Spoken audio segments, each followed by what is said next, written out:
Yeah, there's a lot of things that go into a game like today. First of all, I'd like to congratulate Coach Johnson and those Fairfield kids. Boy, they play hard. You can see where they're hard to play against. They run good stuff. They really execute well. You know, they make you guard most of the shot clock. You know, whereas a team like Arkansas shoots quick early in the shot clock, Fairfield shoots at the end of the shot clock. So you've got to guard, you know, the first side, second side, and oftentimes the third side of the floor. So now your defensive discipline will be tested. Biggest thing today was playing against two teams. You know, it's hard to win a college basketball game. You know, think about Notre Dame last night against Ball State. You say, well, how good is Fairfield? Well, Fairfield's probably as good as Ball State is. You know, that's why you have to come ready to play every game you play. And, but, you know, the 18 turnovers, just a little sloppy. It's hard to beat it one team. It's almost impossible to beat two, which shows you that we can be a really good team once we tighten that up. Now, last year we led the American Athletic Conference in fewest amount of turnovers. We averaged around 10, maybe a little less than 10, might have been 9.8 in conference play, and maybe a little more than that. So we're a 9, 10, 11 turnover a game team. You know, today we had 18. But, you know, we just got to continue to work on that. Some of that's a byproduct of 8 new guys. Feels like 18 sometimes. And guys just hitting singles. You know, just hit a single. I showed our guys a video of Tom Brady. I had I had my video guy break down some Tom Brady completions. It's amazing how many 1, 2, 3 yard passes he completes that turns into 10 yards and 20 yards and 30 yards. How many swing passes he throws behind the line of scrimmage or on the line of scrimmage. And so the analogy I'm using is just hit singles.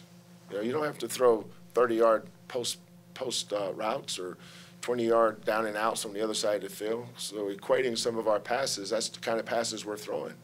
You know, just 2 yard, just run down there and turn around and throw it to him. You know, you don't have to do anything spectacular. You know, basketball is a simple game, but we're continuing to learn that. You know, every game we play is a step forward for this team in terms of learning to play with each other. How's your team adjusting to playing here in this building? Well, we practice over at our place, so it's you know, it's a little bit different. But you know, we never talk about it. We don't complain about it. It is what it is. You know, would we like to have a practice where we play every day like everybody else? Sure, but we also know that there's a pot of gold at the end of this rainbow, and that's what we're excited about. Coach, was the difference in the second half with turnovers the matter of slowing down? No, just throwing it to the guys in the white jersey. You know, we got to slinging the thing around the ball yard. I called timeout one time. I said, fellas, we're wearing white. You know, Devin cut baseline, and West just threw it, almost hit a guy's computer sitting on the baseline at the far end. Chris just got in the game, is flying down the floor. For some reason, Armani thought he'd hit him at the free throw line as he's running to the rim. What's Chris going to do with it there? Chris not even looking at the ball. Should have been, but he wasn't. Just mind-boggling, idiotic passes and plays, just stuff that drives you nuts. We just stopped being idiotic is what we did. And then what about the defense early in the second half? What about it? Fairfield was shooting really much better in the second half. Well, they were making their shots. You know, sometimes that happens. Some of them was 23 feet with a hand in their face too. Now I know how the guys, those coaches last year felt when asked them when Dotson was shooting 22-footers in his face. Wasn't a whole lot they could do on those. Coach, you've had some success here at home. Now you're headed out to St. Louis. How do you take what you've done here at home and carry it onto the road with you? It's just got to shore up the areas that we've been a little bit lax in. You know, Chris mentioned the defense early in the first half. He's actually right, because our defense coming out of halftime Saturday night was outstanding. Tonight, you know, you assume there's going to be a letdown. You just assume that. You go from an adrenaline rush game like Saturday night, and all of a sudden now we're playing a team that these guys aren't necessarily familiar with, but the coaches certainly respect because we watch film on them. But now we're 7-1. We've got 4 games before conference play starts at St. Louis, at LSU, at Providence, and then we've got Prairie View at home. So, there's certain things that has to travel for you to be good on the road. And I was proud of, the win I'm most proud of this year isn't Arkansas or Wake Forest. It's actually Liberty, because that was a road game. I saw Liberty beat Georgia State the other night on the road. That was a hard team for us to play against, because they're a lot like this team in that they space you and they execute. And we got down early in that game and came back and won. So we've played a road game already. And that'll give them something to lean on, that we've had some success on the road playing at Liberty. But we're playing a team that beat Virginia Tech. St. Louis has already beat Virginia Tech. I think they beat them by plus 20 in Madison Square Garden earlier in the year. So it's going to be a big test, but I'm excited about it. We're looking forward to getting on the road and playing. Anybody else? We got a mic. Hold on a second. We've got a microphone. Hold on. Sorry, it's for the people at home. You got Chris Harris back in there. Looked like he hadn't played in a while, but can you give us kind of an update on where he's at and what going forward? Fabian's a freshman, Chris is a sophomore. You can see those 2 young big kids, how excited we are about developing them. Being able to go against guys like Breon and Devin every day is the best thing in the world for Chris, because Breon and Devin are both outstanding players. But Chris got hurt in the McNeese State game, which was November 11th. And so this is really the first time I've seen him with live bullets. We've been really nurturing him in practice, haven't really let him do a whole lot. So today's the first time I've seen him go full speed. I thought he was active. You can tell he's almost got 3 or 4 more rebounds. He blocked 2 shots, almost blocked 3 more.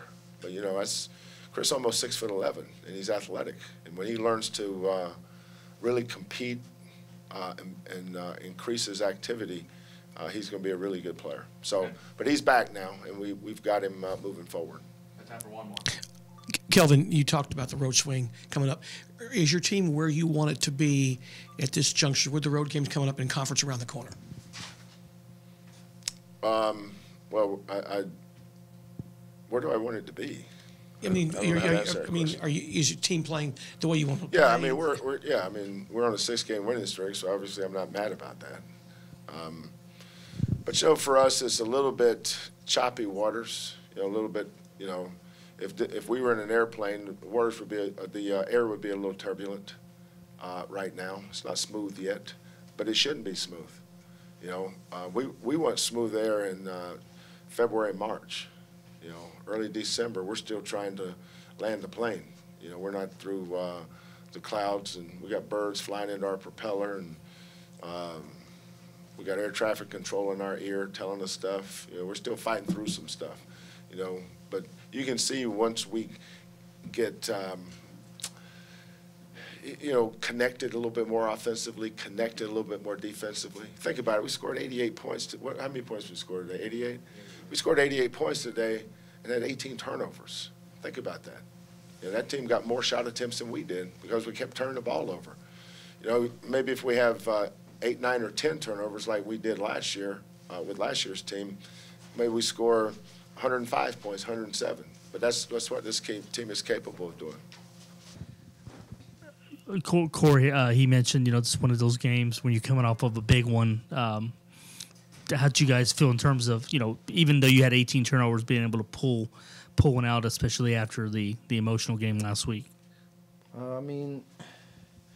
were never really content, like, ever.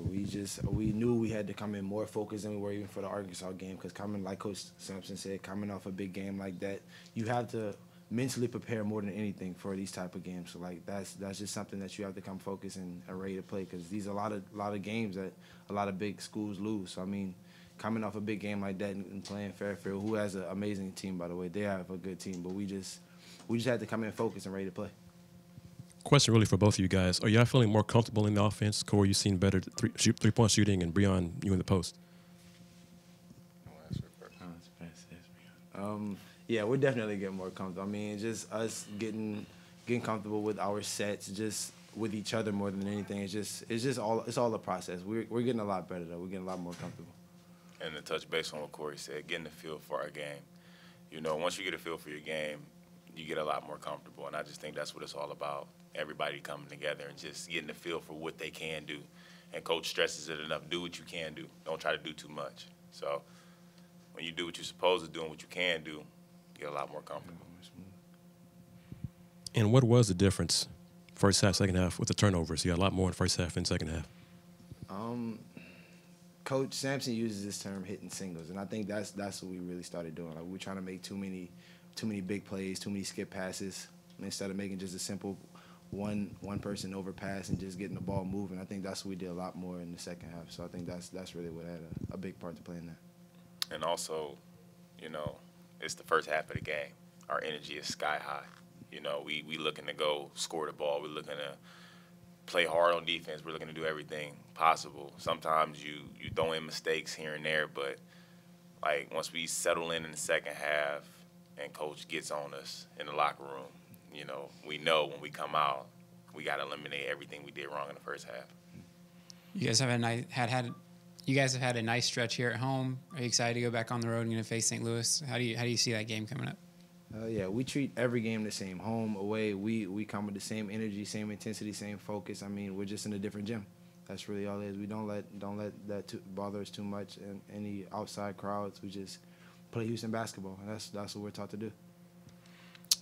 I love playing away, you know, because at the same time I'm still playing with my family. I'm playing with my teammates, you know, and I just think us as a group, we take care of what we need to take care of. You know, no matter what gym it is, our gym, away, we just got to go get the job done. So in this upcoming game, we're going to play an amazing team in St. Louis, so we just look to go out there and compete. If Coach said that the season still has a little bit of turbulence, who's the flight attendant? Who's going to help this out? Who's going to get it sorted? No, I'm just kidding. But how does this season feel so far? Honestly, I'm really positive about the season because every day, if you're in the gym with us, you know we're working hard every day. We're focused. We listen to Coach Sampson, and in all honesty, we listen more than anything. So everything just feels positive. I mean, we have a lot of things to work on, but as for the season right now, I feel like everything's treading where it's supposed to be going. And to also touch base on what Coach said, we have a good team. Like, this is probably one of the best teams I've ever played on in all my years of playing basketball. You know, so I feel like we have a very, very good team. We have so many people that can do so many certain things, and we have a lot of depth. So with that being said, I feel like this season could be a good one for us.